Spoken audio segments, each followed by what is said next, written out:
Bonjour, dans cette vidéo, on va essayer de comprendre pourquoi est-ce que le cerveau rêve la nuit et même parfois le jour.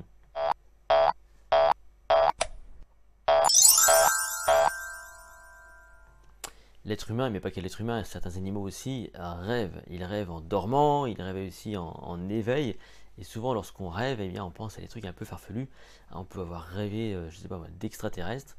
Et donc, quand on est vraiment dormi profondément, on peut avoir des fois des petits mouvements, des petits sursauts qui font qu'on est en train de vivre de nos rêves. Et Freud disait que c'était que le sommeil, que le rêve était la voie royale vers l'inconscient. Alors, on ne sait pas exactement pourquoi on rêve, mais on va quand même essayer de comprendre justement pourquoi.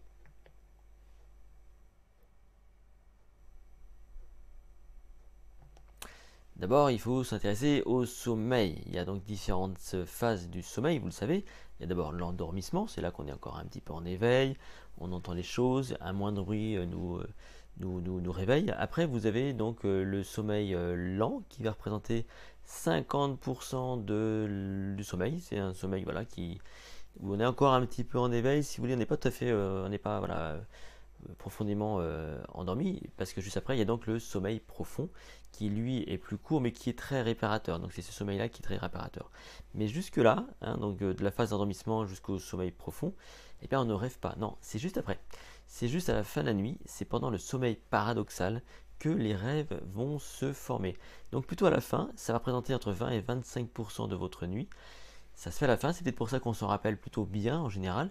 Mais ce qui est intéressant, c'est d'essayer de comprendre pourquoi est-ce qu'on rêve à ce moment-là, qu'est-ce qui se passe, à quoi ça peut servir au niveau du cerveau. Et donc là, il y a plusieurs théories qui se confrontent, hein. Si on revient dans l'histoire, vous avez ces deux personnages, vous avez donc Freud et puis Jung. Freud est le personnage qui est à votre gauche avec le stylo là, et puis Jung est à votre droite. Et Freud, lui prétendait que le rêve permettait d'accomplir des désirs un peu refoulés. Donc en fait, en gros, de corriger le négatif. Alors que Jung, lui, pensait plutôt que c'était une fonction qui permettait de rééquilibrer notre quotidien et puis sans doute de l'enrichir.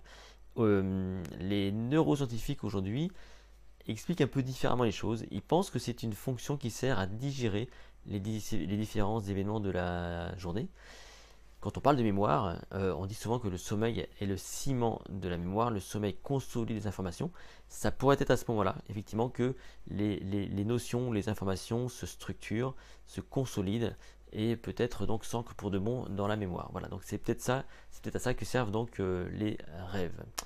Alors, qu'est-ce qu'on peut conclure de tout ça? D'abord que pour certains chercheurs, eh bien, le sommeil, le rêve, cette capacité à rêver, est le moment idéal où le cerveau refabrique de nouveaux neurones. Donc on a un phénomène de neurogénèse au niveau donc du sommeil paradoxal. Ça, ce sont des théories qui sont avancées. Ensuite, il y a un chercheur qui s'appelle William Domoff, qui est donc américain et qui est américain et donc fait partie de l'université de Santa Cruz en Californie et qui a créé ce projet très intéressant qu'on appelle Dream Bank. Dream Bank, c'est quoi? Eh bien, il va essayer de collecter des rêves. Donc, il demande aux gens de partager les rêves. Donc, il forme les gens à se souvenir de rêves, parce qu'on peut s'entraîner à se souvenir de rêves. Notamment, il faut avoir un calepin, et puis le matin, il faut pouvoir noter rapidement ceux dont on se rappelle, hein, tout simplement.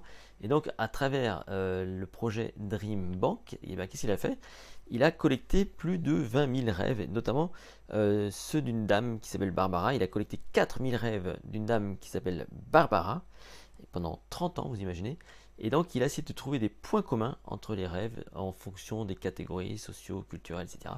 Et parmi toutes ces recherches, il a montré, et ça c'était étonnant, qu'on avait 2 fois plus d'émotions négatives dans les rêves que d'émotions positives. Alors pourquoi ça, je ne sais pas.